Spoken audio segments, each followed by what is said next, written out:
मसूद साहब, अग्निपथ स्कीम सरकार लेकर के आई है। युवाओं को टूर ऑफ ड्यूटी एक मौका दिया जाएगा और सरकार कह रही है इसके बहुत सारे फ़ायदे हैं। एक तो जल्दी से हमें सोल्जर्स मिल जाएंगे और जो रिटायर होंगे वो स्किल्ड होंगे, ट्रेंड होंगे, उनके हाथ में 10-12 लाख रुपए भी होंगे ताकि वो बेहतर मौके तलाश कर पाएंगे। इस योजना को बतौर एडीजी बीएसएफ आप रहे हैं, आप आर्म फोर्सेस को समझते हैं, कैसे देखते हैं? मेरा ये विचार है कि ओवरऑल जो भी स्कीम्स हो उसमें फोर्स की कॉम्बैट प्रिपेयर्डनेस को देखना चाहिए, ना कि इकोनॉमी। जो ये स्कीम लाए हैं प्रॉब्ली इकोनोमाइज करने के लिए शायद लाए हैं। कॉम्बैट प्रिपेयर्डनेस के लिए ये ज़रूरी है कि सोल्जर्स को एक लंबा टेन्योर दिया जाए। अब 4 साल का टूर ऑफ ड्यूटी है, उसमें इनकी 6 महीने की ट्रेनिंग होगी, जो पहले शायद 9 महीने की होती थी। तो पहले तो ये हाफ ट्रेंड होंगे। दूसरा, 4 साल में जब तक ये रवां होंगे तब तक इनका निकलने का टाइम हो जाएगा। तीसरा एस्पेक्ट ये है कि इसी 4 साल के अंदर 6 महीने तो ट्रेनिंग हो गई और 3-4 महीने 6 महीने नहीं तो कम से कम 3-4 महीने ये छुट्टी भी जाएंगे और करेंगे। तो इफ़ेक्टिव सर्विस जो मिलेगी सिर्फ 3 साल की इनको मिलेगी। इस सर्विस में एक सैनिक के पास जो अनुभव है वो एक रेगुलर सैनिक जो परमानेंट कमीशन के लिए आता है, कितना फ़र्क होगा और वो कितना महत्वपूर्ण होता है? हाँ, तो जो अभी जो है कलर ड्यूटी है, मेरे ख्याल में 17 साल की है या 18 साल की है। तो जो एक्सपीरियंस किसी जवान को 16, 17, 18 साल तक में मिलता है वो तो इनके पास एक्सपीरियंस नहीं होगा। दूसरी चीज़, इनमें कमिटमेंट क्या होगी? इनको ये पता है कि 4 साल में ये चले जाएंगे फोर्स से निकल के। कमिटमेंट की कमी होगी। और जहाँ तक पेंशन वगैरह की सेविंग्स की बात है तो मुझे एग्जैक्ट फिगर्स नहीं मालूम है, 10-11 लाख का शायद सेपरेशन अमाउंट इनको दिया जाएगा, वो भी रिकरिंग हो जाएगा। तो पेंशन भी रिकरिंग है, ये अमाउंट भी रिकरिंग हो जाएगा। आज के दिन में तो हमें लग रहा है कि पेंशन बिल कम हो जाएगा, बट अगर इसको टोटल करें तो ये रिकरिंग अमाउंट उस पेंशन अमाउंट से बहुत ज़्यादा होता है। सो जो पर्पस से इस स्कीम को लाया जा रहा है वो भी नहीं अचीव हो रही है और मेरे ख्याल में कॉम्बैट प्रिपेयर्डनेस में इफेक्ट नेगेटिव होगा।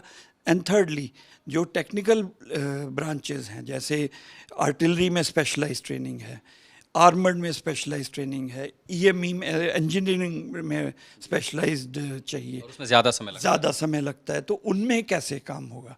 उनमें 4 साल का तो बिल्कुल ही तैयार नहीं हो पाएगा। यानी इससे सेना की क्षमता पर असर पड़ेगा। क्षमता पर असर पड़ेगा।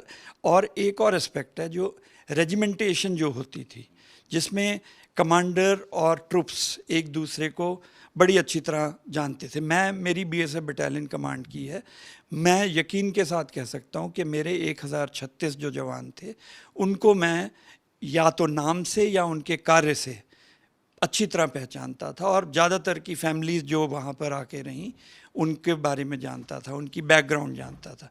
तो अब ये संभव नहीं होगा। रेजिमेंट और बटालियन के प्रति जो अटैचमेंट है वो कम हो जाएगा, रेजिमेंटेशन नहीं होगी। आप और हम दोनों अगर बडीज़ हैं तो हर साल बडी चेंज होगा और हमारा वो जो तालमेल है, कोऑर्डिनेशन है, वो नहीं हो पाएगा जवानों के बीच में भी और कमांडर्स और जवानों के बीच में भी। एक सवाल सर, जो सीधे सीधे आपने जो सेवाएं दी हैं देश को उससे जुड़ती हैं, सरकार ने कहा और गृह मंत्री ने खुद कहा कि जो लोग, चूंकि 75% लोगों को अकोमोडेट नहीं कर पाएगी आर्मी, उनमें से जो निकलेंगे उनको अर्धसैनिक बलों में, सीएपीएफ में प्रायोरिटी दी जाएगी, प्राथमिकता दी जाएगी। इसमें चुनौतियां कितनी हैं, आसानी कितनी है? उम्र फैक्टर, पे स्केल, उनकी ट्रेनिंग, वो उन सब को अगर देखें आप इसको बेहतर समझ पाएंगे कि ये कितनी कामयाब होगी। चलिए, उन्होंने कहा है, बट हम अगर देखें तो सीपीएमएफ हिंदुस्तान में लगभग 11 लाख के करीब की स्ट्रेंथ है, सभी पैरामिलिट्री फोर्स, आईटीबीपी, आईटीबी सभी में है। इनमें हर जवान 60 साल तक की नौकरी कर सकता है, वॉलंटरी रिटायरमेंट जाने वाले की बात और है। अब ये जवान जो रिलीज़ होके 75% जवान रिलीज़ होके हर साल आएंगे, उनके लिए हर साल वैकेंसीज तो क्रिएट नहीं हो सकेंगी, क्योंकि हमारे यहाँ जवान 60 साल तक काम करेगा। ये जो 4 साल के बाद आया, ये फिर 22 साल 21 साल की उम्र में आया तो ये आगे 60 साल तक चलेगा। तो हर साल वैकेंसीज क्रिएट नहीं होंगी। मे बी इनिशियली 40-50 हज़ार जवान आए, धीरे धीरे डिफेंस फोर्सेस की जिनकी स्ट्रेंथ तकरीबन 15 लाख के करीब होगी इस तीनों मिला के, तो अगर 75% आने हैं तो 15 लाख का 75% बनता है कोई 11-11.5 लाख। तो 11 साढ़े 11 लाख जवान हर साल रिलीज़ होंगे, इतनी तो जगह नहीं है सीपीयूज़ में, नंबर एक। तो ये प्रॉब्लम होगी उनको रीएम्प्लॉयमेंट सीपीएमएफ में देने की। दूसरी चीज़, इनकी ट्रेनिंग सिर्फ 6 महीने की है और इनकी ट्रेनिंग कॉम्बैट ट्रेनिंग है, मिलिट्री के लिए दिया जा रहा है इनको ट्रेनिंग, जिसमें अगर हम एक लाइन में समराइज़ करूं, एक गोली एक दुश्मन की ट्रेनिंग दी जाती है। वेयर एज सीपीएमएफ में ये कॉन्सेप्ट कम लागू है, सीएसएफ जैसे है। सीएसएफ में सॉफ्ट स्किल्स की ज़रूरत है, बीएसएफ बॉर्डर्स पे है, फेंस लगी है, हमें सिविलियन से इंटरेक्ट करना है, डिफेंसिव ड्यूटी ज़्यादा है। हमारे में सॉफ्ट स्किल्स की ज़्यादा ज़रूरत है। बीएसएफ में थोड़ा बांग्लादेश बॉर्डर पे या पाकिस्तान बॉर्डर पे हमें ज़रूरत पड़ती है फायर वगैरह करने की, परंतु क्योंकि हमें ज़्यादातर सिविलियन से इंटरेक्ट करना है और एसएसबी तो बिल्कुल ओपन बॉर्डर्स पे है, Indo Nepal Indo Bangladesh border, जो कई बार लॉ एंड ऑर्डर ड्यूटी में भी लगा दिए जाते हैं। लॉ एंड ऑर्डर ड्यूटी में भी लगा दिए जाते हैं। तो इनमें सॉफ्ट स्किल्स की ज़रूरत है, तो उनको रीट्रेन तो करना ही पड़ेगा। स्पेशली आर्टिलरी आर्मर इंजीनियर वाले जो व्यक्ति आएंगे उनको तो हमें बिल्कुल रीट्रेन करना पड़ेगा। तो अगर सरकार ये सोचती है कि ट्रेनिंग में बचत हो जाएगी तो वो शायद पूरा प्रॉपरली उसको थॉट आउट नहीं किया गया। इस योजना को लेकर के अगर सरकार को आप सलाह देना चाहें तो वो सलाह क्या हो? मेरी सलाह ये होगी कि इस योजना को आप पहले एक छोटे पायलट प्रोजेक्ट के तौर पे छोटे से तबके में शुरू कर ले, इसके इफेक्ट क्या आता है प्रिपेयर्डनेस पे, कॉम्बैट प्रिपेयर्डनेस पे, उसको देख ले। उसके बाद अगर ये सूटेबल पाई जाती है, 4 साल का 5 साल का वक्फा कोई बहुत बड़ा वक्फा नहीं होता है, अगर ये पाई जाती है तो ठीक है। अदरवाइज़ इसको पुराना सिस्टम, कोई चीज़ तो तभी ठीक की जाती है ना जब उसमें कोई खराबी हो जाए। हमारी कार ख़राब होती है तो हम उसको ठीक कराने तभी जाते, कुछ खराबी या रेगुलर सर्विसिंग कराते हैं। तो अगर हमारे उसमें सिस्टम में कोई फॉल्ट्स हैं, उन फॉल्ट्स को आइडेंटिफाई करके उसका टाइम टू टाइम रेक्टिफिकेशन होना चाहिए, ना कि एकदम से ही आप ओवरऑल करना शुरू कर दें। जनरल भाटिया, सरकार जो योजना लेकर के आई है कि फ़ौज को ज़्यादा से ज़्यादा फौजी मिल जाएं और टूर ऑफ ड्यूटी में वो अलग अलग फ़ायदे गिना रही हैं, आप जैसे कई अधिकारी होंगे जो इन ट्रूप्स को कमांड करेंगे, आपके नीचे के रैंक के अधिकारी होंगे कमांड करेंगे, आने वाले समय में ये जो स्कीम है कितना आपको लगता है बदलाव सेना में लाएगी, या फिर कई सारे अधिकारी जो इस पर एक अप्रहेंशन भी दिखा रहे हैं? देखिए, नई स्कीम है, ये बिल्कुल नई है, इसको ट्राई आउट नहीं किया गया है, ना कोई पायलट प्रोजेक्ट चलाया गया है, ना कोई टेस्ट बेड किया गया है।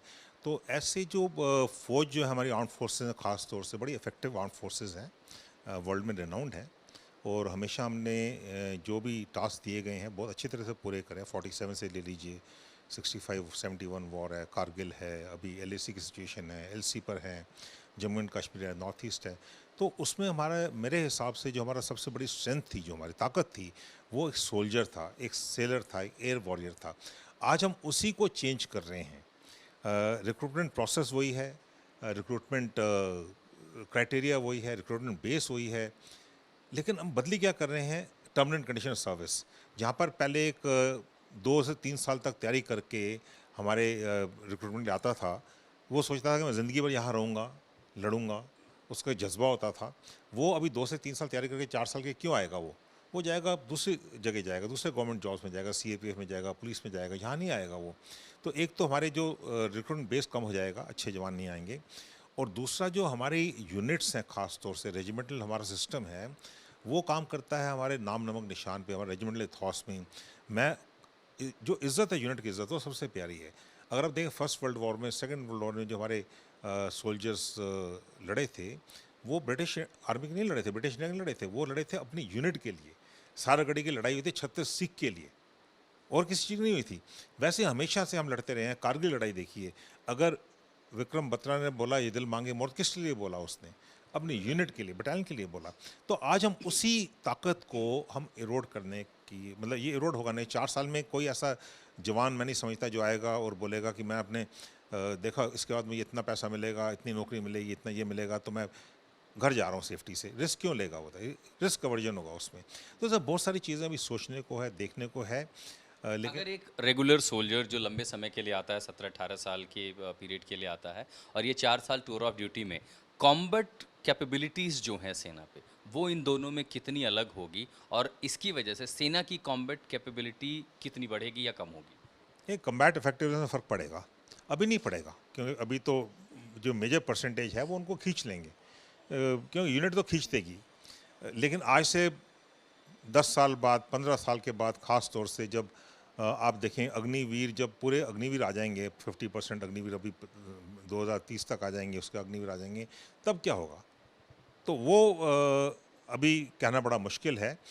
लेकिन ये जो स्कीम है, एक अच्छे सिस्टम को हम चेंज कर रहे हैं बिना ट्रायल इवेलुएट करे, बिना पायलट प्रोजेक्ट ले, तो मेरी अप्रिशिएशंस जो है वहाँ पर आती हैं कि वो क्या करेगा। हमारी जो सबसे बड़ी ताकत हमारा सोल्जर है, हम उसी को चेंज कर रहे हैं। देखिए टेक्नोलॉजी अच्छी है, काम करती है, हमारे कंटेक्स्ट अलग है, हमारे हाई एल्टीट्यूड वॉरफेयर है हमारे पास, माउंटेन वॉरफेयर हमारे पास, हमारे कंटेस्टेड बॉर्डर्स हैं चाइना के साथ, हमारे लाइन ऑफ कंट्रोल है, यहाँ पर से आतंकवादी आते हैं। तो ये बहुत सारी चैलेंजेस हैं जो हमको देखनी पड़ेंगी। क्या है राष्ट्रीय राइफल में, देखिए 3 साल के बाद ही वो जवान जाता है, एक पलटन में आता है, 4 से 5 साल लगते हैं उसको एक अच्छा जवान बनने के लिए, अच्छा सोल्जर बनने के लिए। तो 4 साल में तो बाहर चला जाएगा वो। तो ये उसको टीम में कैसे उसको गूंदा जाएगा, कैसे मिलाया जाएगा, कैसे उसका ऑप्टिमाइज़ किया जाएगा, वो बहुत बड़ी चैलेंजेस हैं, काफ़ी चैलेंजेस हैं अभी। दूसरा सर, जब हम कॉम्बैट कैपेबिलिटी की बात कर रहे हैं, जो टेक्निकल रेजिमेंट्स हैं, चाहे वो आर्टिलरी हो या फिर उसको इंजीनियरिंग में डाला जाए, ऑर्डिनेंस में डाला जाए, उसमें क्या 4 साल का अनुभव एक उसे अच्छा जवान बना पाती है? नहीं, यहाँ तक टेक्निकल का सवाल है, बहुत मुश्किल हो जाएगा। ख़ास तौर से जैसे हमारे एयरक्राफ्ट मेंटेनेंस है, ठीक है? अब 4 साल की जगह एयरक्राफ्ट कैसे मेंटेन करेगा वो? उसमें जो गलती होगी वो जानलेवा हो सकती है, वो होगी, गलतियाँ होंगी, क्योंकि एक्सपीरियंस नहीं है उसके पास। वैसे शिप्स की मेंटेनेंस है, टैंक्स की मेंटेनेंस है, टैंक में क्या सीखेगा? कौन सा आईआईटी है जो हमें टैंक मेंटेनेंस सिखाता है, या फाइटर एयरक्राफ्ट मेंटेनेंस सिखाता है, शिप का मेंटेनेंस सिखाता है? कोई नहीं सिखाता। आईटी जो है लो टेक्निकल जो जॉब्स हैं, जो रोज़ के जॉब हैं वो सिखाते हैं। चलिए ठीक है, मानता हूँ रेडियो सेट रिपेयर सिखा देंगे आपको, कुछ और सिखा देंगे, बट वेपन्स तो कहीं नहीं है। कोई आईटी वेपन रिपेयर नहीं सिखाता है, वेपन मेंटेनेंस सिखाता है, एयरक्राफ्ट मेंटेनेंस, शिप मेंटेनेंस है, रडार मेंटेनेंस है। तो हमारे पास बहुत सारे ऐसे इक्विपमेंट है, मिसाइल्स हैं, बहुत सारे ऐसे इक्विपमेंट है जिनके मेंटेनेंस के लिए हमको स्पेशलाइज स्टाफ चाहिए होता है, जो ट्रेनिंग से मिलता है। वो आता है, उसको ट्रेनिंग करवाते हैं और ट्रेनिंग से मिलता है। तो ये कैसे होगा? अभी मेरी समझ से, ऑनेस्टली मेरी समझ से ये बाहर है। शुरू में तो हम कर लेंगे उसको, क्योंकि जो हमारे सीनियर्स हैं अभी उसको खींच लेंगे, लेकिन बाद में क्या होगा, आज से 10 साल के बाद क्या होगा? लॉन्ग टर्म के इम्पैक्ट को देख रहे हैं। बिल्कुल, मैं लॉन्ग लेकिन टर्म। एक कंसर्न सर ये भी लोग जता रहे हैं, और ये कितना सही हो सकता है कि अगर वो फौज से निकलता है कम उम्र में, तो अगर वो किसी anti social anti national activities में इंडल्ज हो जाता है, पैसों की ज़रूरत में अगर ऐसी कोई ताकतें उसे अपनी ओर खींचती हैं, तो एक कॉम्बैट ट्रेन्ड सोल्जर किस तरह की एक्टिविटीज़ में इंडल्ज हो जाएगा, उससे कितना नुकसान होगा? क्या वाकई ऐसा होता है कि अगर कोई सेना से निकला हो, उसके बाद भी वो रेडिकलाइज हो जाए या फिर इन्फ्लुएंस हो जाए इस तरह के एलिमेंट्स? देखिए, आपने बोला combat trend soldier. Combat trend soldier से मुझे घबराहट नहीं होती है, मुझे कम्बैट सेमी ट्रेंड सोल्जर से घबराहट होती है। जो 4 साल सेमी ट्रेंड सोल्जर है, वो फुली ट्रेंड सोल्जर नहीं है। जब वो जाएगा, उसकी एस्पिरेशंस जो हैं, अगर नहीं उसके फौज में आया है, फौज से गया है, बड़ी इज्जत होती है फौजी की। अभी वो इज्जत तो उसको नहीं मिलेगी। वो जाएगा वापस गाँव, उसको बोलेंगे तू तो रिजेक्ट होके आ गया है। वो डिजेक्ट हो जाएगा, फ्रस्ट्रेशन आएगी, उसको नया जॉब मिलेगा, डिग्निफाइड होगा नहीं होगा, डिग्निटी का जॉब नहीं मिलेगा उसको। तो ये सोशल प्रॉब्लम्स क्रिएट करेंगे, law and order problems create करेंगे। हम सोच रहे हैं कि ये फ़ौज में जाके जो फ़ौज का इथॉस है वो सीखेगा, फ़ौज का जो सेक्रीफाइसल हम जो वो करते हैं वो सीखेगा, नेशनल यूनिटी बढ़ेगी। उल्टा भी पड़ सकता है ये।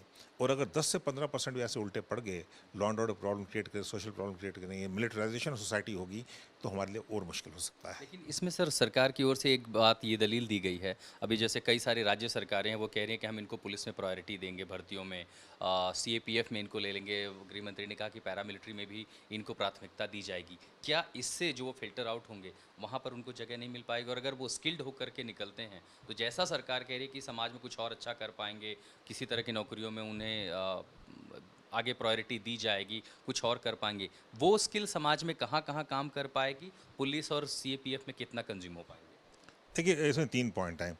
एक तो जो एश्योरेंसेस हैं, जब ये ट्रांसलेट होगा तब मैं बात करूँगा, क्योंकि कहना आसान है। उन्होंने प्रायोरिटी बोला है, ये नहीं बोला कि इतने परसेंटेज मिलेंगे। प्रायोरिटी बोला है, अभी प्रायोरिटी क्या मिलेगी, क्या क्राइटेरिया में कमी करेंगे, मुझे पता नहीं है। दूसरी बात ये है, अभी जो हमारे रिक्रूटमेंट बेस है, उसमें फ़ौज का जो जज्बा है बहुत ज़्यादा है। अभी वो क्यों आएगा फ़ौज में बताइए? वो जाएगा सीएपीएफ में, स्टेट पुलिस में जाएगा, क्योंकि उसे पक्की नौकरी है, 60 साल नौकरी करेगा वो कठिनाई क्यों ले 4 साल के लिए? ठीक है ना? तो वो सेकंड बात है। थर्ड चीज़ ये है, अगर ज़्यादा इंसेंटिव देंगे तो भी गलत है। तब वो टिकट पंचिंग के लिए आएगा, मैं 4 साल नौकरी करके मुझे अच्छा जॉब मिल जाएगा। तो इसको बड़ा आपको ध्यान से देख के चलना, हर एक चीज़ को ऑप्टिमल करना पड़ेगा, ना ज़्यादा ना कम। ज़्यादा भी मुश्किल है, कम भी मुश्किल है। तो ये चीज़ें हमें बहुत सोच के करनी पड़ेंगी। मेरे ख्याल से जो इसकी ओनरशिप है, वो आर्म फोर्सेस के पास, सेना के पास नहीं होनी चाहिए। इसकी ओनरशिप गवर्नमेंट के पास होनी चाहिए, क्योंकि इसमें बहुत सारी चीज़ें जो गवर्नमेंट कर सकती है, आर्म फोर्सेस और मिनिस्ट्री ऑफ डिफेंस नहीं कर सकती, दूसरी मिनिस्ट्रीज इन्वॉल्व हो जाती हैं इसमें। ठीक है, तो स्किल डेवलपमेंट एक चीज़ है, और बाकी जैसे नौकरी सब अभी प्रॉमिस कर रहे हैं कि ये करेंगे वो करेंगे, लेट इट ट्रांसलेट। 4 साल 5 साल के बाद देखते हैं, जो हमारे अभी 46,000 जो इस साल हम उनको करेंगे, 5 साल में बाहर आएंगे, 34,000 लोग बाहर आएंगे, उनको कैसी नौकरियां मिलती हैं। तो बड़े सारे चैलेंजेस हैं अभी इसमें। मेन मुद्दा ये, मेन चीज़ ये है कि ये एक अनट्राइड सिस्टम है। ये कह रहे हैं कई दुनिया के कई सारे देशों में टूर ऑफ ड्यूटी का प्रोग्राम है, इजराइल में है, जापान में है, साउथ कोरिया में, कई सारे देश करते हैं। हम उनसे क्या इन्फ्लुएंस नहीं हो सकते? देखिए, हर एक का अपना तरीका होता है। हमारा इंडियन कंटेंट है, इंडियन कंटेक्स्ट है। इजराइल की पॉपुलेशन कितनी है? 9 मिलियन। उनका तरीका क्या है? अगर आप मेरा एक भी कैजुअल्टी होगा, मैं आपको घर में आके ठोकूंगा, मैसिव रिटेलिएशन करूंगा। क्या हमारा वो तरीका है? नहीं है। उड़ी में करा हमने, बालाकोट में करा, 2 बार ही करा। उनका तो रोज़ की बात है ये। उनका जो मैसिव रिटेलिएशन है, प्यूनिटिव एक्शंस हैं, वो बहुत, उनका लड़ाई करने का, उनका सिक्योरिटी चैलेंज अलग है और तरीका अलग है। ठीक है, हमारा अलग है। जापान का ले रहे हैं, जापान डिफेंस फोर्सेस हैं, साउथ कोरिया है, लोग यूएसए एग्जाम्पल देते हैं। देखिए, उनका, अभी मैं जब उनसे डील करता हूँ, वो कहते हैं हमने 1 टेन्योर कर लिया, 2 टेन्योर कर लिया अफगानिस्तान में। बड़े वो होते हैं, 2 टेन्योर अफगानिस्तान में किए। हमने ज़िंदगी निकाल दी एलसी में और एलएसी में और एलआईसी में। हमारी तो पूरी ज़िंदगी निकली, 40 साल निकल गए। आप देख लीजिए, टेन्योर किसी का देख लीजिए। वो कहते हैं हमने 1 टूर किया, 2 टूर किए। हम तो टूर पे टूर करते रहते हैं। तो हम टूर थोड़ी सोचते हैं, हमने आज तक टूर का नाम ही नहीं लिया कभी। टूर तो ये इनका वर्ड है, टूर ऑफ ड्यूटी। हम तो डिप्लॉयमेंट बोलते थे इसको। एंड बड़े गर्व से मैं जाता हूँ, मेरी डिप्लॉयमेंट है, मैं जा रहा हूँ सियाचिन, बड़े गर्व से बोलते थे। ठीक है, तो ये अभी तरीका जो है टूर का, कि मैं तो एक टूर के लिए जा रहा हूँ, बट टूरिस्ट तो टूर के लिए जाता है, फौजी थोड़ी टूर के लिए, फौजी जाता है वहाँ पर डिप्लॉयमेंट के लिए, एम्प्लॉयमेंट के लिए, वहाँ पर काम करने के लिए जाता है। तो मेरे ख्याल से जो इसराइल का मॉडल है, ये दूसरे मॉडल हैं, उनके लिए ठीक है, हमारे लिए ठीक नहीं है ये मॉडल्स। हमारे पास कोई कमी थोड़ी है जवानों की, उनकी यहाँ कमी है। आधे इसराइली तो जो छुट्टी आते हैं तो कहाँ आते हैं? वो मनाली आते हैं, क्या करते हैं? ड्रग्स देते हैं। हमको सबको पता है ये, ऐसी कोई बात थोड़ी है। हमारे जवान तो नहीं ऐसा करते, हमारा तो जज्बा है एक, मैं कुछ भी कर लूँगा, मतलब मैं अपनी यूनिट पे एक आँच नहीं आने दूंगा। ठीक है, क्योंकि हमारा रेजिमेंटल सिस्टम है। जब गांव जाएगा, अगर उसने गलत काम किया है तो उसको गांव में घुसने नहीं देंगे लोग, उसका हुक्का पानी बंद कर देंगे, तू नाक कटा के आया है। तो ये हमें इंडियन कंटेंट में चलना चाहिए, इंडियन कंटेक्स्ट में चलना चाहिए। हमारे सिक्योरिटी चैलेंज बिल्कुल अलग है, हमारे सिक्योरिटी चैलेंज तो बहुत ज़्यादा है हमारे पास, बाकी के नहीं है, उनके अलग हैं। तो हमें, मेरे ख्याल से ये जो भी है, अभी तो रोल आउट हो गया है, तो सोच विचार करके हर एक चीज़ को बड़े धीरे करना चाहिए, कोई जल्दी नहीं करनी चाहिए इसमें, क्योंकि एक ये ट्रांसफॉर्मेशन जो हो रही है, इसमें अगर गलती आगे इरिवर्सिबल है ये, तो वो वापस लाना, जज्बा जो इथॉस है, वो नाम नमक निशान है, उसको वापस लाना बड़ा मुश्किल हो जाएगा। टूर ऑफ ड्यूटी योजना सरकार लेकर के आई है, उसके अलग दावे हैं कि इसके बहुत सारे फ़ायदे देश को होंगे, बहुत सारे युवाओं को होंगे। आपने इस देश की एयरफोर्स को अपनी सेवाएं दी हैं। अब टूर ऑफ ड्यूटी में जो बच्चे 4 साल के लिए इसी एयरफोर्स का हिस्सा बनेंगे, अलग अलग यूनिट में जाएंगे, देश को, एयरफोर्स को कितना फ़ायदा, कितना नुकसान? ये अग्निवीर क्या सरकार और देश के लिए अग्निपथ बन जाएंगे? देखिए, ऐसा है, सबसे पहली बात ये है कि हमें ये सोचना चाहिए कि ये सवाल किसने उठाया, क्या एयरफोर्स ने या आर्म फोर्सेस ने या सरकार ने, पॉलिटिकल बॉडीज़ ने, सोशल बॉडीज़ ने उठाया है। क्वेश्चन ये है, आप 4 साल के लिए एक लड़के को, युवा को, 17, 16, 17, 18 साल के कोई युवा को जो 10+2 है, आप उसको फ़ौज में ला रहे हैं। पहले उसकी फ़ौज में ट्रेनिंग करनी है, ट्रेनिंग के बाद में उसकी टेक्निकल ट्रेनिंग करनी है, बेसिक ट्रेनिंग के बाद में कि को कहाँ जाएगा, वो किस महकमे में आप उसको लगाओगे। क्या आप उसको आर्मी में ले लीजिए तो क्या आप उसको इन्फेंट्री सोल्जर बना सकते हैं वेपन्स के लिए, क्या आर्टिलरी में गनर बना सकते हैं, एम्यूनिशन के लिए क्या आप उसको ऑर्डिनेंस में भेज सकते हैं ताकि वो ऑर्डिनेंस का काम सीखे, क्या आप उसको आर्मर कोर में भेज सकते हैं। अगर आप एयरफोर्स की बात करते हैं तो क्या आप उसको कोई टेक्निक फ्लाइंग तो आउट है, फ्लाइंग तो वो करा नहीं सकते, वो तो ख़त्म ही नहीं करेगा तब तक कि वो फुल्ली ऑपरेशनल बनेगा, बाहर हो जाएगा और ये ऑफिसर की कैटेगरी में आ ही नहीं रहे। तो एयरफोर्स में क्या आप उसको टेक्निकल ट्रेड्समैन बनाएंगे, एयरफ्रेम फिटर, इलेक्ट्रॉनिक्स में कराएंगे, इंस्ट्रूमेंट फिटर, क्या कराएंगे, एयरक्राफ्ट मेंटेनेंस, कोई एयरक्राफ्ट, उसकी मैं बात कर रहा हूँ। कौन सी मेंटेनेंस आपको उसको सिखाएंगे और उसको लगाएंगे स्क्वाड्रन में, और जब तक आप उसको उसकी ट्रेनिंग ख़त्म करेंगे उसका बाहर जाने का टाइम आ जाएगा। मतलब आपने उसकी ट्रेनिंग पे पैसा खर्च किया और उसका बाहर जाने का टाइम आ गया।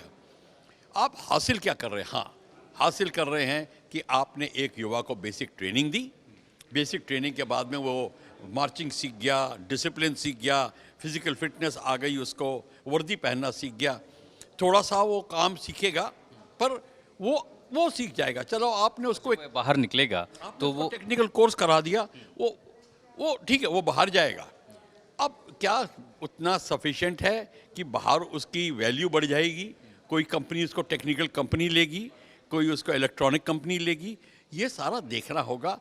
इसके लिए कम से कम मेरे हिसाब से 10 से 12 साल की ये अवधि होनी चाहिए। आप 18 साल के लड़के को ले रहे हो, 10 साल में वो 28 साल का हो जाएगा। 28 साल बड़ी अच्छी उम्र है बाहर निकलने की। 10 साल की ट्रेनिंग हो गई, टेक्निकल ट्रेनिंग हो गई, तजुर्बा हो गया। एक साधारण एयरमैन को बनने में कितना समय लगता है आमतौर? अब एक साधारण एयरमैन को आप ट्रेनिंग दे के एक एयरमैन बना के कम से कम उसको 8 महीने की, 10 महीने की ट्रेनिंग दे के बेसिक, उसको फिर टेक्निकल ट्रेनिंग देना।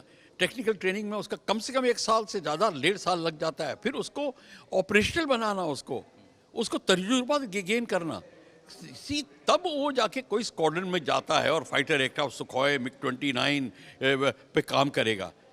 4 साल के अंदर वो नहीं कर सकेगा। एयरफोर्स के लिए अग्निवीर किसी काम के नहीं। दिन भी वो स्क्वाड्रन में पहुंचेगा, उससे 3 महीने बाद वो बाहर हो जाएगा, 6 महीने बाद बाहर हो जाएगा। तो आप बताइए क्या फ़ायदा हुआ? उन्होंने कहा कि कुछ लोगों को, 25% लोगों को रिटेन भी किया जाएगा। जो रिटेन करेंगे वो बड़ी अच्छी चीज़ है। 25% को आप रिटेन कर रहे हैं, वो आप उसको आगे जाके यूज़ करेंगे, वो चीज़ बने हैं, काम की चीज़ वो है। सो जो आप 45,000 ले रहे हैं उसके 25% जो है वो आपके काम में आएगा।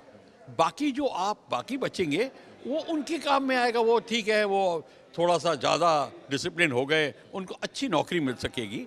मतलब कहने का मतलब है सिक्योरिटी कंपनी में, अगर टेक्निकल बन गए तो इलेक्ट्रॉनिक कंपनी में बेसिक उसको मिल जाएगी जगह। जिस अनुशासन, जिस डिग्निटी उसकी वो आदत पड़ चुकी होगी इन 4 सालों में, क्या समाज में दूसरी नौकरियों में उन्हें वाकई वो ऐसी डिग्निफाइड नौकरी वही मिलेगी? और अगर वो नहीं मिलता है, क्या संभावना है कि वो इन्फ्लुएंस में आ जाए कुछ ऐसे एलिमेंट्स के? अब वो दूसरी बात है। Now you are talking of a social problem.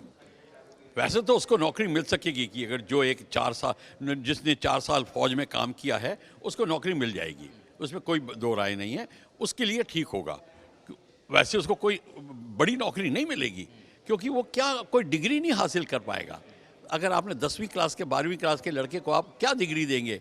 वो टेक्निकल एक्सपर्ट बन जाएगा, अच्छी नौकरी उसको मिल जाएगी जिससे वो खाना पीना चलेगा, वो मैं मानता हूँ।